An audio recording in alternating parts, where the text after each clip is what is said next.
Terus apa ya?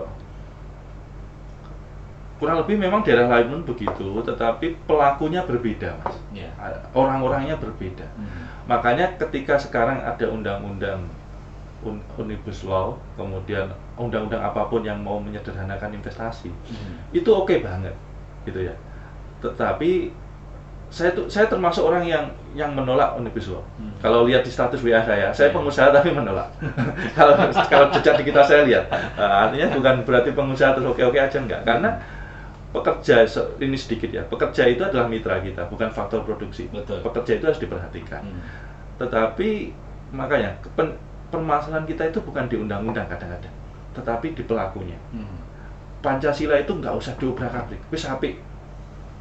Kalau pikiran saya gitu, UUD 45 ya wis apik, itu semikir pendiri-pendiri kita. Nggak usah di apa ya diotak-atik iki piye ngono. Sing diotak-atik iki pelakune. Ya. Piye to ben kita lebih disiplin, piye to ben kita lebih cepat, piye to dari meja ke meja ini biar segera jalan tanpa harus diketuk gitu. Berkas ini ke meja saya kemudian ke sana itu mengalir gitu, semuanya serba otomatis. Oh ini kalau ini selesai berarti pindah ke sini selesai, seminggu selesai. Nah, yang harus kita pikirkan itu bukan teori ini, bukan undang-undang ini, karena undang-undang ini wis apik iki, karek sing laksanakne ae. Ya. Pikiran saya gitu. Jadi kita akan habis, boleh, tetapi lebih penting adalah pelakunya. Jadi SDM-nya harus diperbaiki. Ya iya. Ben sejalan. Kadang-kadang pemimpin, mohon maaf, misalkan bupati, gubernur atau presiden itu pemimpin itu sudah mendorongnya setonanan, ayo gitu. Tetapi sinkronisasi ke staf yang masih kurang. Staf ini masih ya gak ngerti. Mungkin nyapo to cepet-cepet wong sesuk ya sik waktu. Mungkin ngono apa piye ra ngerti ya. Jadi mohon maaf. Tapi ya dirasakan begitu. Iya. Intinya adalah gini.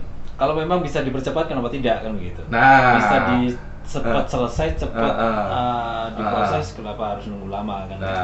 Jadi yang jelas ya kita sebagai masyarakat kan, juga saya sebagai masyarakat kalau memang ada pelayanan prima bisa secepat mungkin untuk katakan dokumen apapun bisa dilakukan, kenapa tidak kan, harapannya kan begitu. Nah, Magetan ini sebenarnya sudah agak oke lah daripada 2-3 tahun yang lalu. Ya.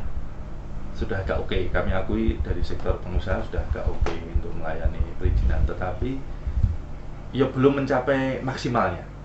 Yang harusnya bisa oke lagi lah gitu, oke lagi lah gitu. Ya harapannya tambah oke gitu ya, walaupun belum peak performanya tapi memang proses gitu di situ. Oke.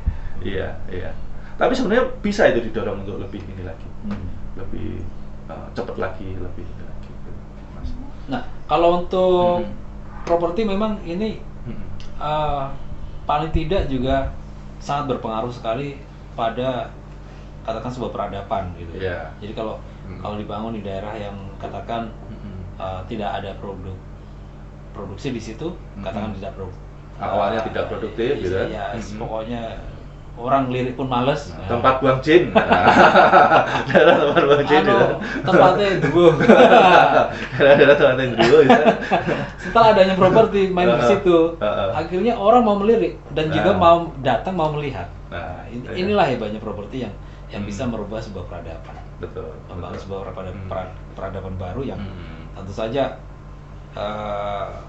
memberikan nilai lebih pada daerah-daerah yang tadinya juga enggak. Iya. Terus kemudian setelah ada itu, properti itu hanya pemantik sebenarnya. Tiba-tiba sekitar itu tiba-tiba gitu ya, jalannya dilebarkan. Loh, karena yang beli perumahan kan ya pegawai-pegawai Pemda. Ya. Jadi mau ke rumah saya kok sempit banget jalannya. Akhirnya mereka lebarkan. Gitu kan, akses listrik mereka ini gitu. Kemudian warga sekitar juga kebagian berkahnya. Awalnya mohon maaf jualan toko yang sehari laku seberapa, tiba-tiba ada penghuni baru semakin laku. Yeah. Awalnya nggak kepikiran bikin laundry, ada perumahan baru bikin laundry gitu kan. Atau apa ya toko-toko kelontong dan sebagainya kan akan hidup, memberikan kesempatan bagi dari lingkungan sekitar juga. Nah, tetapi ini pun belum sepenuhnya disadari. artinya kadang-kadang warga itu masih sudah oke sih kalau di Magetan ya.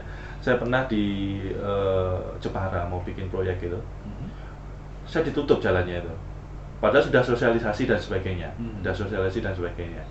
Ya mohon maaf, sebenarnya tidak masalah dengan pemerintah desa dan sebagainya sudah oke. Tetapi ada person-person gitu kan, ada person-person yang mau mencari keuntungan gitu kan. Ya saya menyebutnya apa ya person-person, karena pemerintah, lurah, semuanya sudah warga sekitar sudah oke. Bahkan sebenarnya bukan warga benar-benar di RT itu, tapi warga lain gitu. Tetapi dia pemuda yang menguasai daerah itu. Nah, ini yang menjadi tantangan juga gitu. Tapi alhamdulillah lah kalau di Magetan nggak ada, jarang. Saya beberapa kali bikin perumahan, warga welcome banget, warga oke banget gitu kan. Artinya senang gitu kalau ketemu tetangga baru, kita senang gitu. Nah, kita sangat bersyukur karena Magetan ini masyarakatnya adem ayem. Tidak pernah ada masyarakatnya adem ayem. Sebenarnya ayo teman-teman pengusaha di luar Magetan bikin perumahan di Magetan. Saya pikir nanti Magetan biar lebih wow gitu kan. Biar nanti sama pengembang juga saling sharing. Iya. Oke, kalau warga Magetan teman-teman bikin perumahan di Magetan, saya pikir semuanya welcome. Nah ini tadi yang seperti yang sudah disampaikan bahwa ini bocoran nih. Iya. Kalau nggak sesama pengembang nggak bakal dibocorin. Ini bagaimana untuk para pemula nih Mas? Iya, saya mohon doanya Mas Andra. Ini kami akan mulai rekrutmen di bulan November insya Allah. Itu program namanya pesantren entrepreneur wirausaha properti. Gitu ya. Jadi kita merekrut yang mau mondok di tempat kita, gitu. Malamnya belajar agama, ilmu-ilmu muamalah, ibadah, kemudian tafsir dan sebagainya. Habis subuh nanti pikiran saya menghafal Quran gitu. Kemudian sarapan. Setelah sarapan ikut kami magang di properti.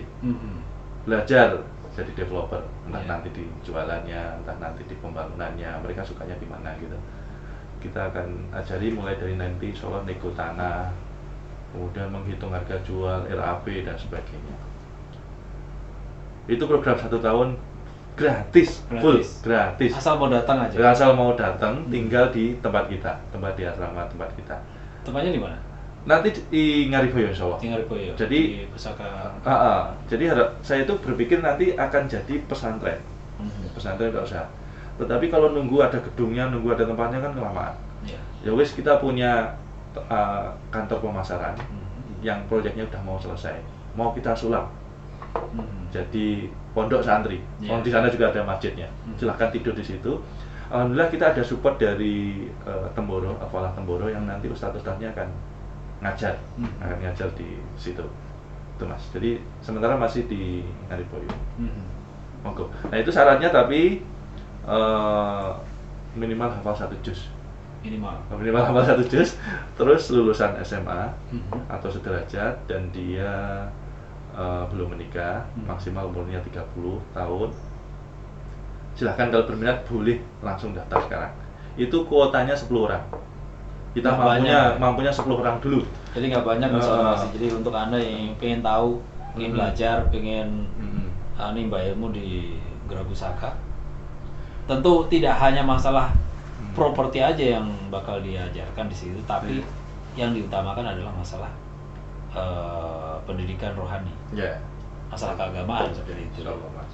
Ya mudah-mudahan berkah lah. Amin. Ya semoga itu menjadi wujud wujud usaha kami untuk membantu negara. Karena kita ini kalau gak iso ngopo-ngopo, yo lakukan sesuai bidangnya lah gitu kan ya. Nah kayak bantu juga jadi. Jadi negara udah susah gitu ya, udah aduh kena corona. Makanya itu tadi, kalau nggak bisa bantu duit, ya bantulah apa yang menjadi kamu yang bisa kamu bantu untuk banyak orang kan, katakan begitu. Kalau memang ada ilmu, tularin. Ya iso kuwi gitu ya, lapangan pekerjaan lagi susah, makan lagi susah, terus kita ikut-ikutan ribut nggak bantu gitu kan ya repot. Ya wis lah, kita pengusaha isone ngajari jadi pengusaha. Betul. Ngajari jadi entrepreneur. Jadi punya ilmunya ditularin gratis. Gratis Allah ya. Insya Allah mudah-mudahan nanti banyak yang minat. Jadi amin. Banyak muncul pemuda-pemuda harapan bangsa itu tadi. Ya kan yang belum nikah, yang masih muda, katakan kalau memang sudah dibekali dari awal ilmu agama, ilmu katakan dunia properti, bagaimana cara penjualan, bagaimana cara manajemen memanage sebuah usaha di properti, itu nanti akan diajarkan semua. Dan kami sangat bersyukur disupport banget sama ustadz-ustadz di Temboro, alumni di Temboro. Dia bahkan menawari supaya itu cabang Temboro, tapi jangan dulu lah karena konsep kita entrepreneur. Jadi pesantren entrepreneur. Kita ambil pengajarnya gitu kan, kita minta tolong ustadznya pengajarnya untuk ngajari agamanya. Dan saya pikir nama besar Temboro sudah mendunia lah. Kalau ustadznya dari Temboro, saya pikir insya Allah lah. Jadi kita akan mau konsep yang serius banget. Agamanya biar kami minta tolong ustadz Temboro. Kalau entrepreneurnya sebisa kami kan kami tularkan lah. Karena pengalaman adalah itu tadi orang dulu bilang adalah guru yang berharga. Amin. Iya betul. Iya kan? Iya. Jadi kalau kita banyak pengalaman, banyak katakan sudah banyak makan garam, wah. Iya, dan darah tinggi nanti. Dan kita mau mencapai level ini banyak kesalahan gitu kan, banyak jatuh bangun, jatuh luka dan kena terantuk batu, kena duri, banyak kesalahan gitu kan. Bagaimana caranya jatuh, bagaimana caranya berdiri setelah jatuh, bagaimana caranya berjalan setelah sehat-sehat. Nah, itu kesempatan kalau dulu kan kesempatan untuk magang di perusahaan, kita belajar melihat lebih jauh. Kayak aku sih usaha developer itu kan kecil banget kesempatannya. Ya. Bahkan developer itu ilmu yang tidak semua orang itu mau ngajari, itu ilmu elitis lah gitu. Mohon maaf. Nah, kita insya Allah mau ngajari gitu kan, kesempatan ilmunya orang gedean. Teman-teman kan kesempatan teman-teman dan Bapak Ibu semua, dan kalau belajar ada yang ngajari itu kan tidak harus melakukan kesalahan-kesalahan. Karena kita dulu wis salah ngono kuwi aja ngono kan. Lah kalau nggak ada yang ngajari, ya pokoknya pasti banyak salah kan gitu. Pasti banyak salah. Ada yang betulin kan. Nah, itu. Jadi ada yang betulin, salah pun enggak masalah, namanya juga manusia kan. Iya. Tapi ya mosok salah terus kan gitu kan. Jadi ada yang betulin, ada yang bernahne, ada yang bantu gimana caranya biar nggak salah lagi kan gitu. Iya. Oke, jangan kemana-mana Sobat Relasi, nanti habis ini balik lagi masih di acara obrolan kita bersama Graha Pusaka setelah informasi.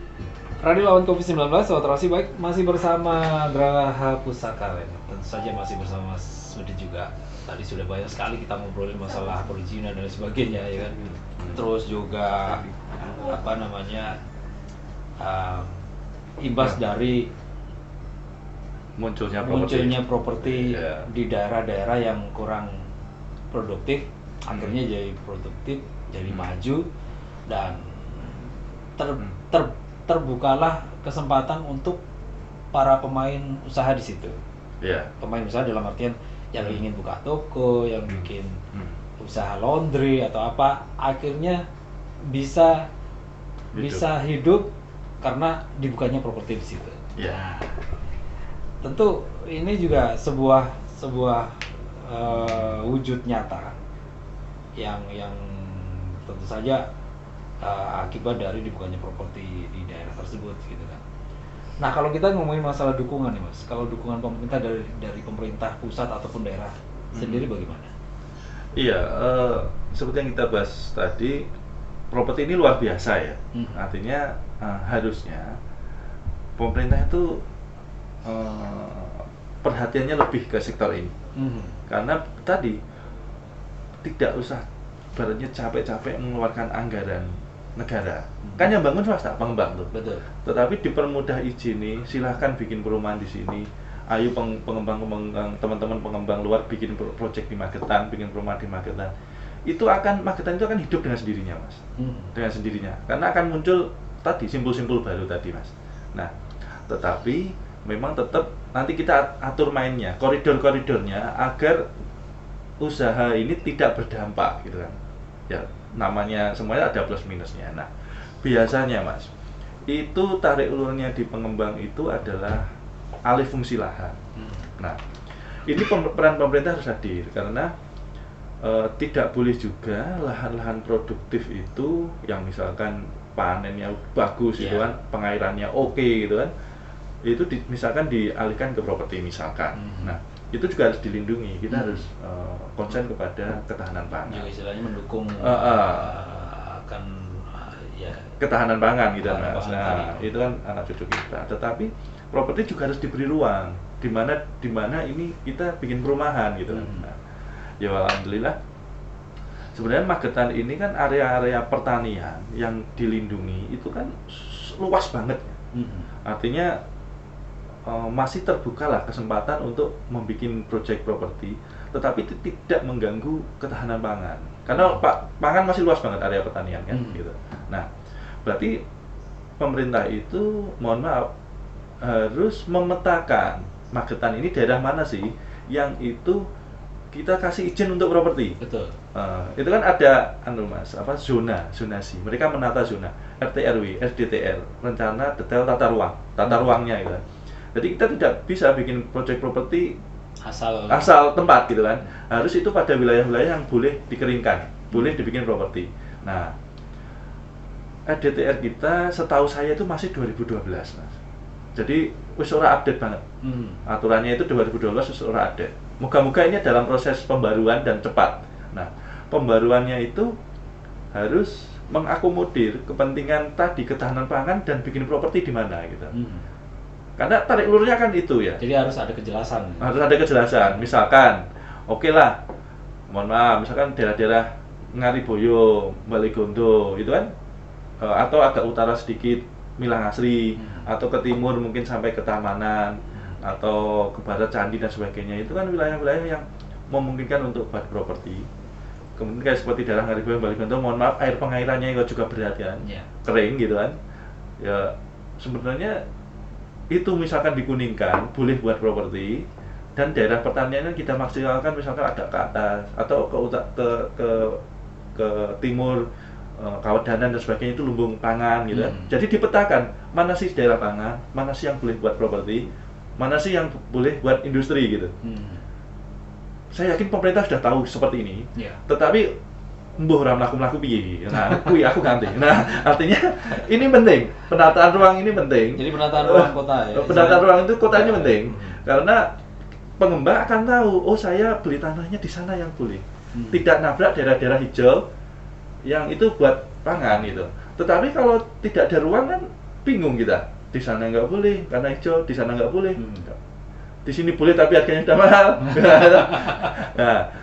Nah, boleh nggak boleh itu kan dari RDTR. RDTR kita nggak update 2012. Nah, ini perlu dorongan update ini, Mas. Supaya mengikuti perkembangan gitu. Maka daerah-daerah yang itu kering gitu kan, yang pengairannya pertanian susah, saya pikir itu kesempatan untuk simpul-simpul properti baru. Untuk dikembangkan di wilayah properti. Kalau yang oke lah untuk daerah-daerah basah dan sebagainya, yowis kita pun pengembang harus sadar sini, jangan main di situ lah, jangan bikin di situ kan gitu. Gitu Mas. Nah, tarik ulurnya pertama di RDTR. Semoga pemerintah segera menyusun ini rencana tata ruang kota ini, mau ditaruh di mana yang kuning-kuning, yang properti itu di mana gitu. Nah, kalau itu oke, ya saya pikir nanti lebih enak, bikin perizinan lebih enak, gitu kan? Tidak tarik ulur lagi dengan pertanian. Kemudian yang kedua, jaminan dorongan infrastruktur. Nah, Magetan ini mohon maaf, yang paling repot itu air untuk rumah itu. Wah, PDAM-nya ini dan ini mohon maaf, semua wilayah Magetan, bukan hanya daerah tertentu sing air angel ki ora. Lor Milang Asri angel, Kidul Ngariboyo nggur bengi tok miline gitu kan. Etan nggur subuh tok miline, dhuwur candi nggur yo ngono gitu. Artinya apalagi kota gitu. Nah, kita mau pasang air pun tertahan, tidak bisa untuk pasang segera gitu kan. Karena debitnya yang kecil dan sebagainya. Alhamdulillah PDAM kemarin ada direktur baru, saya dengar-dengar. Semoga direktur baru ini akan konsen ke situ. Betul. Dan memberikan solusi. Iya, bupatinya juga relatif baru kan. Semoga menjadi anulah. Biar caranya ini Banyu ini air PDAM itu tidak menjadi problem lagi.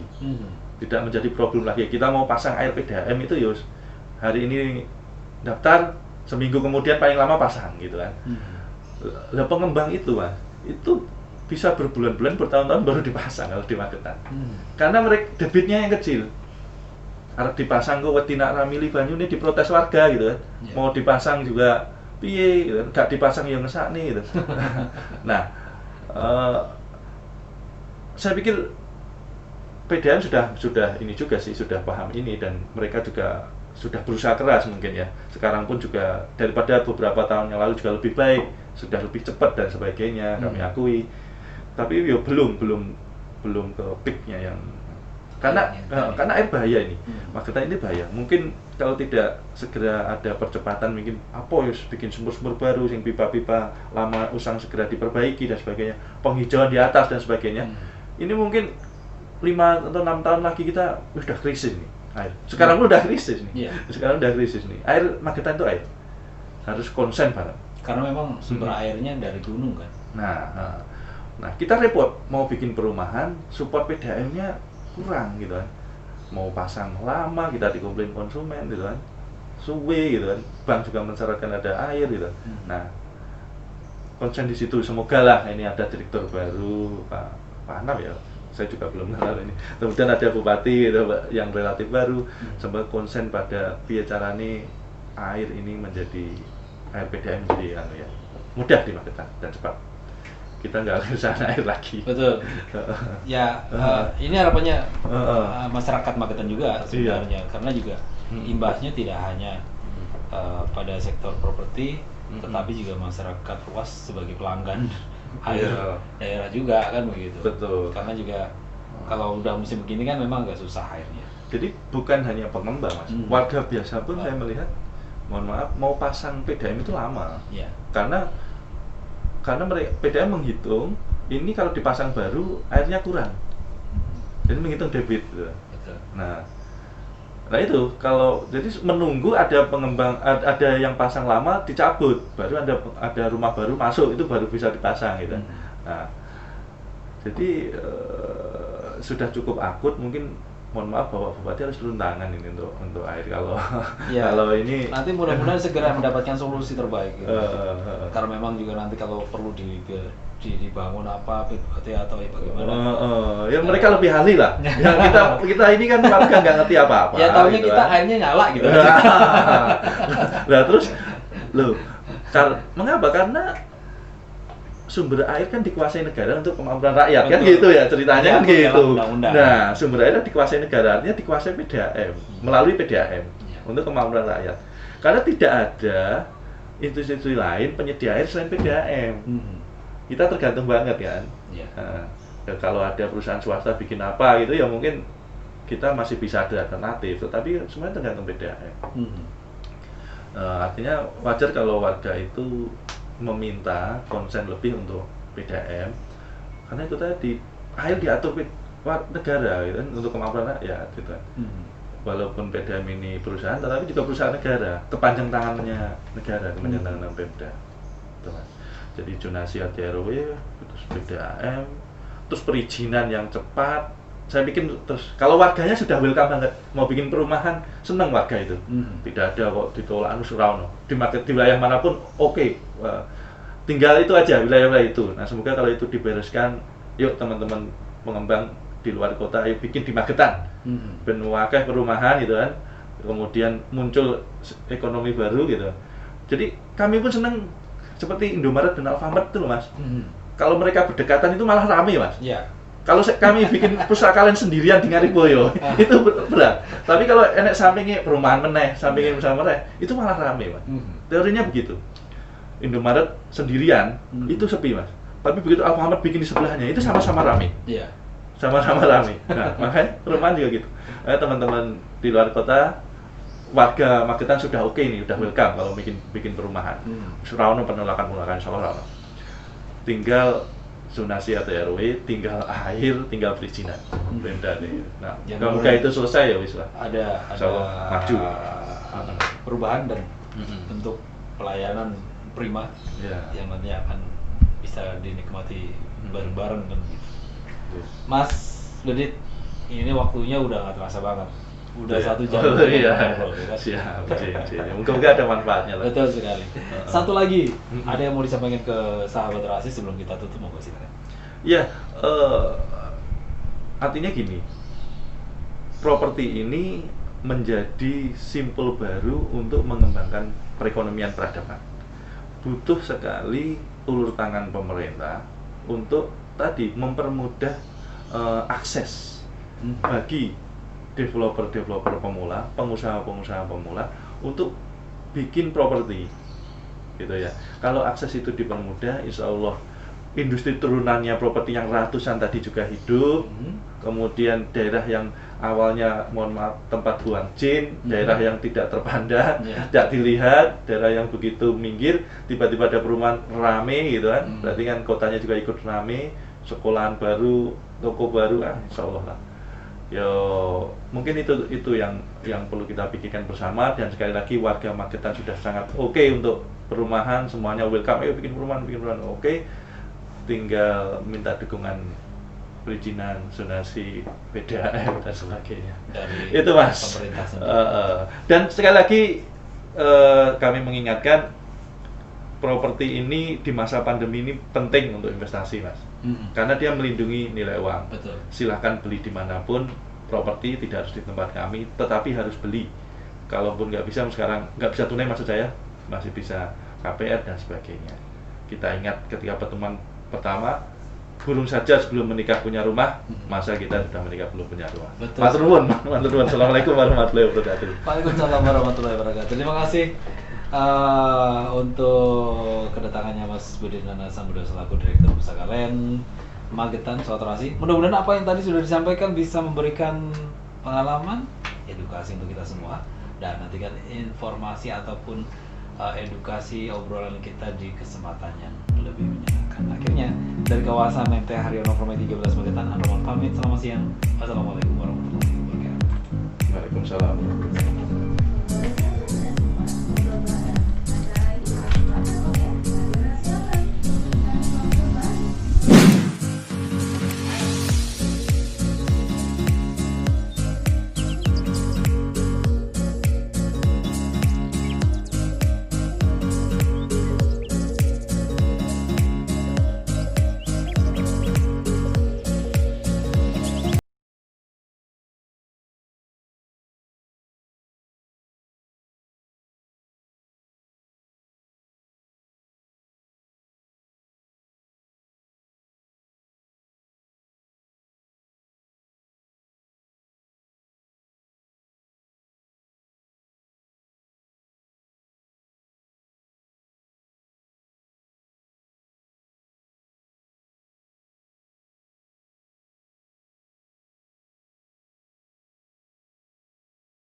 good video.